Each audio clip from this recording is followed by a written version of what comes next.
Aula de número 19. Na aula de número 19, vamos estudar o artigo 17.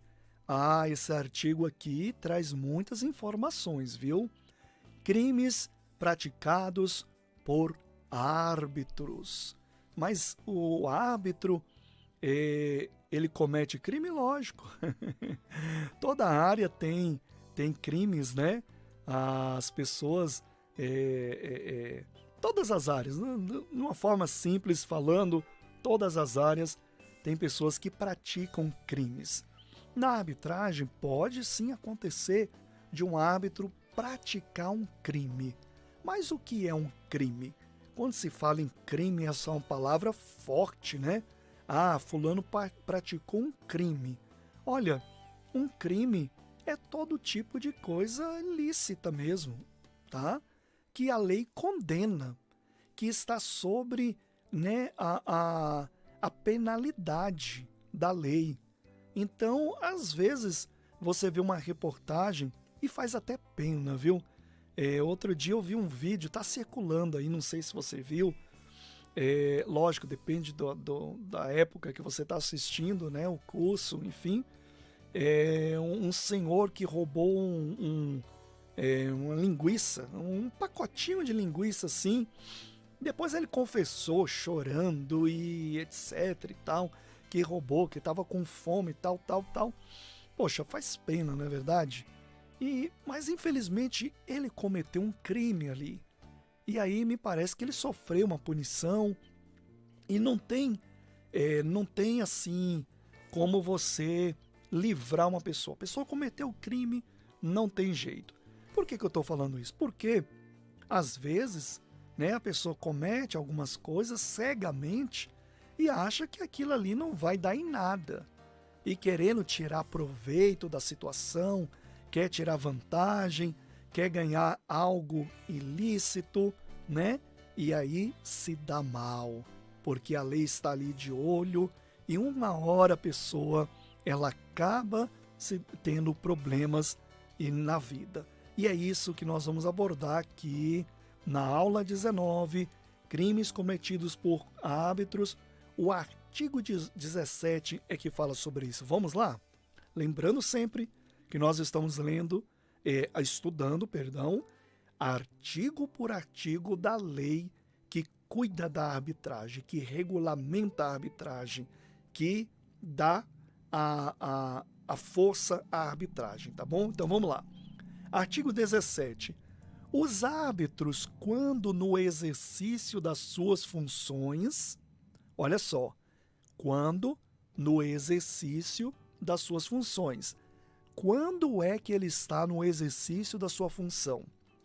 A gente já estudou sobre isso, tá? Quando é que o árbitro, ele de fato está funcionando como árbitro? A gente já estudou isso. Quando é?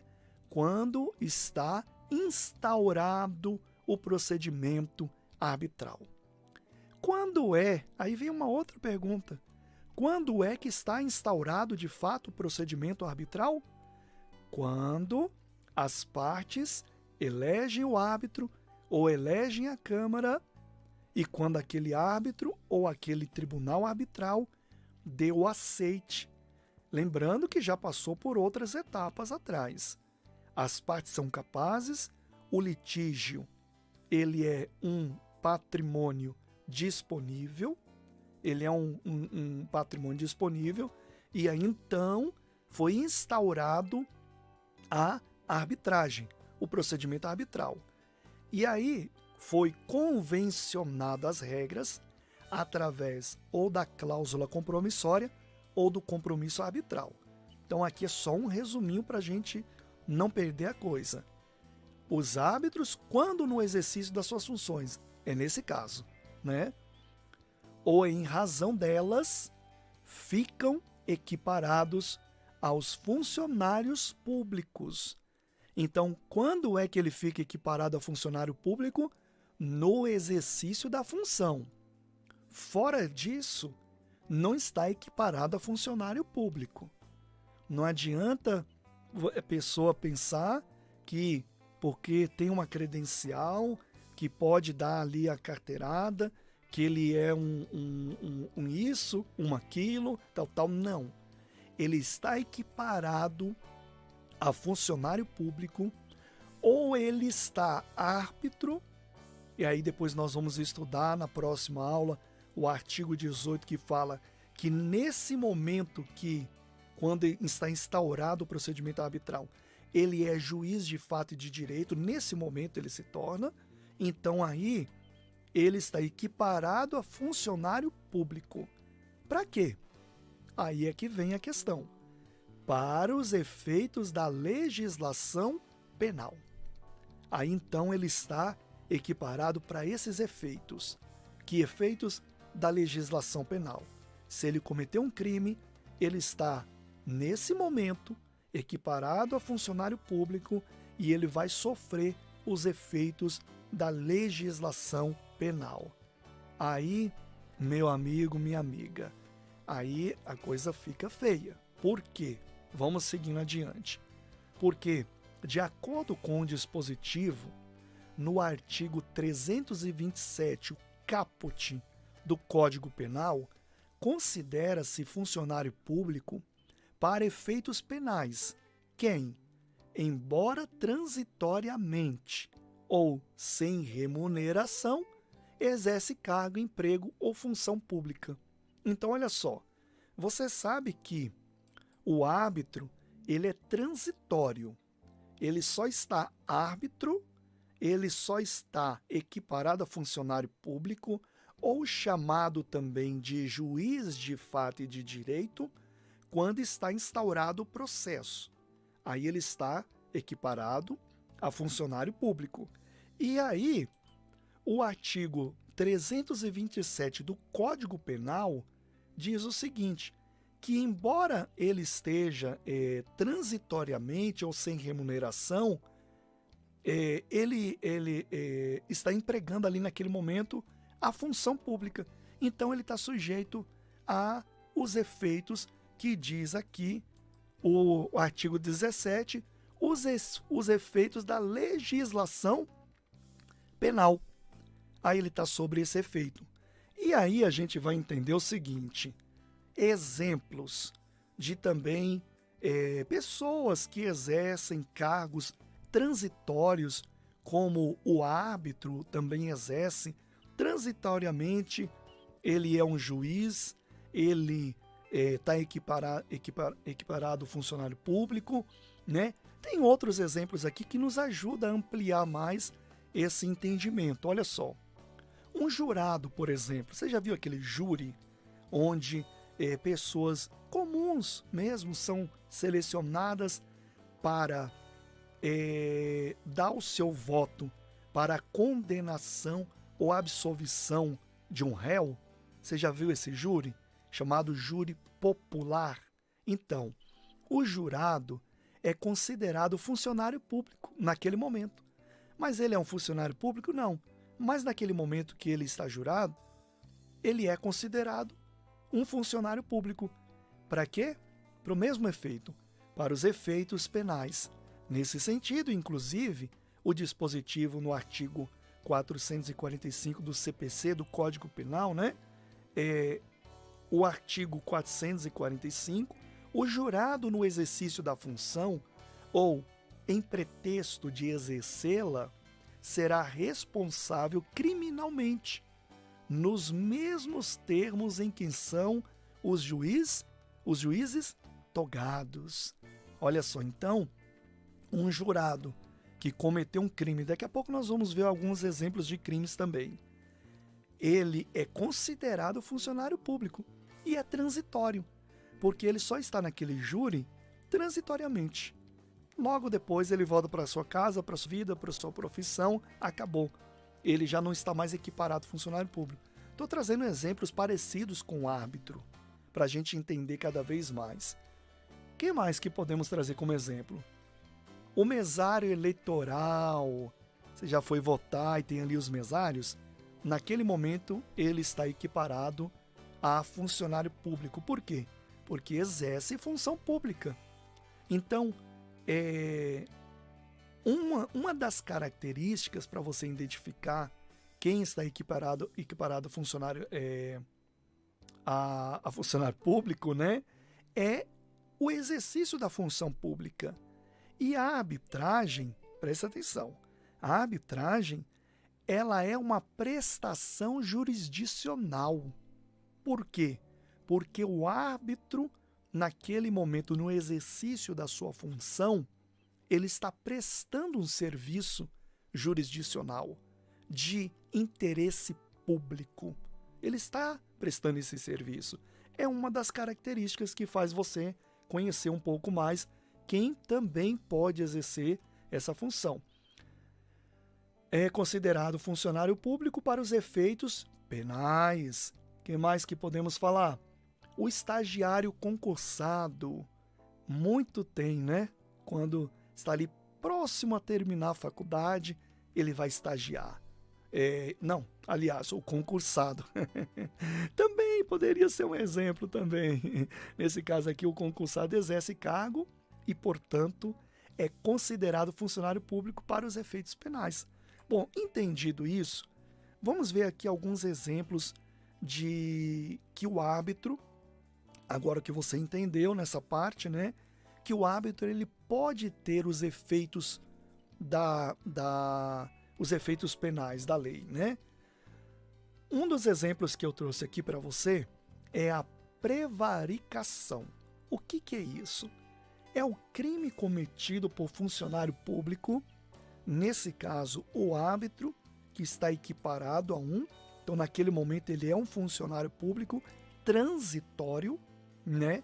Mas não deixa de ser, ele é, tá? Quando, indevidamente, este retarda ou deixa de praticar ato de ofício ou pratica contra disposição legal expressa, visando satisfazer interesse pessoal. Então, olha só, ali tem tipo um preguiçosinho, né? Porque ele está retardando de praticar o ato de ofício. Vamos colocar aqui a prevaricação dentro do exemplo da arbitragem. Suponhamos que você pega uma causa e ali, digamos que o método que você usa para analisar quanto vai cobrar deixa eu abrir aqui, por uma causa, digamos que seria o tempo que ela leva, não só isso, mas uma das análises que você faz é o tempo que ela leva para ser solucionada. E aí você, digamos que vai prevaricar. Você sabe que pode resolver em menos tempo, mas você quer cobrar mais e vai enrolando, vai empurrando, e as partes começam a perceber que você está prevaricando. Por quê? Porque você está deixando de cumprir um ato de ofício ali, fazer com que a coisa funcione, que seja mais rápida, que tem condições para isso, aquela demanda, mas você está prevaricando. Ou podemos colocar aqui também, né, que pratica contra disposição legal expressa, ou seja, você vai de contra o que está na lei da arbitragem, que no caso aqui é a disposição legal expressa. Então a lei diz uma coisa, mas você está fazendo diferente. Olha só o que é a prevaricação dentro da arbitragem, né? Então, você vai contra o que está na lei. E aí, então, você está prevaricando. Nesse caso aqui, você está cometendo o quê? Um crime, tá? Você está cometendo um crime. E aí, então, você está visando satisfazer o seu interesse pessoal. Isso é um crime e está sujeito aos efeitos da lei penal. Outro exemplo aqui que eu trouxe de crime, né? É o famoso peculato. Esse daqui é o que mais acontece em todo lugar. Não é só na arbitragem, não. Porque envolve dinheiro, né? O peculato, ele envolve dinheiro. E aí é um crime que consiste na subtração ou desvio mediante abuso de confiança. Não, quem é o árbitro aqui sou eu. E aí, então, você faz aquela pressão, né? E começa fazer com que o trâmite ali rende a uma coisinha para você, como diz, né? Uma coisinha, um negocinho para você ali por fora, tal. É como aquele que é parado de uma forma ilegal no trânsito e fala: ô, seu guarda, repense aí. E vai puxando da carteira uma notinha assim, né? De R$ 100 e fala: repensa aí, deixa quieto, eu tô trabalhando, tal. Então, olha só. Aí, de dinheiro público ou de coisa móvel apreciável, para proveito ou alheio, por funcionário público que os administra ou guarda. Ou seja, o árbitro, ele está sobre a tutela do compromisso arbitral. Então, as questões financeiras estão sobre a guarda dele. Ele não pode abusar dessa autoridade e requerer um pouco mais daquilo que foi acordado, para favorecer alguém, para fazer isso, para fazer aquilo. Ele está cometendo um crime de peculato e ele está sujeito à legislação penal. Mais exemplo, vamos lá. Exemplos de crimes, né? Corrupção passiva. É bem parecido com essa diferença aqui. A corrupção pode ser de dois tipos. Ativa, quando se refere ao corruptor, ou passiva, que se refere ao funcionário público corrompido. Nesse caso, desse exemplo, né, podemos falar que é uma corrupção que o árbitro, se ele praticar, ele está cometendo uma corrupção passiva, né? Porque ele é equiparado a funcionário público e ele está sendo corrompido. Nesse caso aqui, diferente do exemplo anterior, que ele abusa da autoridade dele, da confiança que as partes depositaram nele, nesse caso aqui é mais escancarado. Ele fala: me dá X e eu vou te favorecer, né? Aí ele está corrompido, ele está corrompendo o sistema arbitral. É crime também. É um pouquinho diferente, mas é crime. E um último exemplo aqui é o de concussão. Olha só, é a atitude de uma pessoa, que já é uma outra coisa. É uma atitude de uma pessoa que tem ou vai assumir um cargo público. Nesse caso, o árbitro ele já tem ali, porque ele está sendo equiparado, né? E utiliza esse cargo de alguma forma para agir para si ou para outra pessoa. Algum tipo de vantagem devida. Então é aquele tal negócio, né? Por exemplo, ele também pode coagir alguém. Por exemplo, ó, você arruma isso aqui para mim lá na frente. Aí já não estamos falando nem de uma corrupção passiva, não é questão monetária, mas ele está coagindo, abusando daquele momento de autoridade dele para fazer o quê? Para conseguir vantagem devida, né? Aí você me favorece depois com isso, com aquilo, ele sai na vantagem. Isso também é um crime. E tudo isso nós estamos vendo, por quê?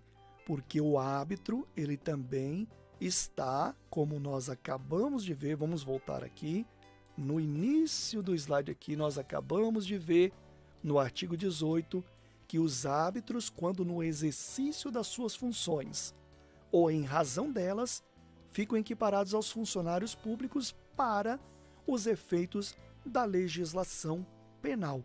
Então, essa aula é para a gente entender como que funciona o crime também cometido por árbitros, né, dentro do sistema arbitral. E aí, entendido uma vez, é óbvio que nós temos que conhecer, até mesmo para denunciar, ou, né, para que a gente tenha também, dentro da lei, respaldo para se defender, não é verdade? Então, Essa aula fica por aqui e nós vamos à nossa próxima aula estudando mais da lei.